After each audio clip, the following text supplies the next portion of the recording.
So last year I watched Hellraiser, Hellbound Hellraiser 2, and Hellraiser Bloodline. I seem to really enjoy those. But I never got around to watching the third one, Hellraiser 3, Hell on Earth. But now I finally decided, let's just watch it. And, yeah, as you could probably tell, I did not vibe with this one. So first off, what I want to talk about is studio meddling. Because I feel like studio meddling is what ruined this film. So, as you all know, New World Pictures, who produced the first two Hellraisers, filed for bankruptcy. Then some executives formed their own company, Transatlantic Entertainment, picking up Hellraiser and Children of the Corn to go with them. So they also brought in Anthony Hickox to direct, after fearing that Tony Randall would just drag away casual viewers because Transatlantic wanted to go for a more mainstream type of film. And you can very much tell with like the set pieces, like the nightclub, and having the film now be set in America.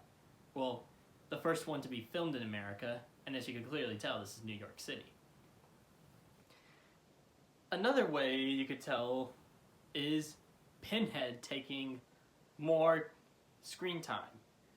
In the original films, he had less to do, and I feel like he worked better like that. It made him so much more memorable, and like whenever he did show up, it was like great. But now here, Pinhead is just turned into like a generic villain in the likes of all the other horror ones, taking away the more neutral type of character he was in the first two.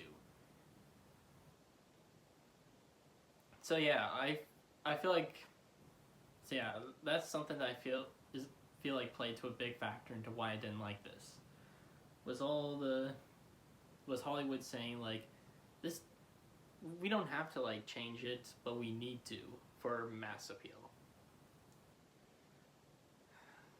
I might go into this more in like a future video on how this like has ruined some things, but let's just continue to talk about the film. As for the characters, I did not care for most of them. But the ones that I did like were Doug Bradley as Spencer, Peter Atkins as the bartender, and Joy's cameraman, JT. Wait, hold on. Just the cameraman. Yeah. I really liked those characters. All the other ones, no. Even like the effects are a bit questionable. Like some of the CGI is like not that good, and there is some like great practical stuff. But I don't know. Some of the practical stuff, like in the nightclub massacre, just looked, I don't know, a bit off to me. But like I said, I haven't said it, but the pistons going through the head and the exploding head at the beginning, I thought those were great effects, as well as like Spencer and Pinhead kind of merging into like one. That was just like great use of practicals. What else is there? Oh yes. I also feel like I can't show much photos because I know YouTube's whole system is kind of... So, yeah, I don't know if I'll be able to show much photos because like of YouTube's guidelines. And speaking of something similar to that, let's get into what the MPAA did to this film. So we all know the MPAA for just messing around and just making really terrible decisions and being uncooperative with horror films during the 80s. And for Hellraiser 3, they made some really stupid decisions that I just can't seem to understand. One of those was the original poster for the film, which had Pinhead screaming. For some reason, they thought it was disturbing. No, It's not disturbing. It's awesome. And they were even wanting to like remove Pinhead from the marketing, which it's just some, I don't know. And then they had to use like a photo from the first film, and even they tried to think, oh, that's too disturbing.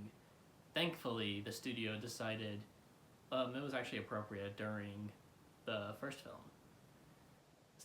Stuff like this just, like, whenever I hear about the MPAA doing stuff like this, I just instantly get depressed, because it's like,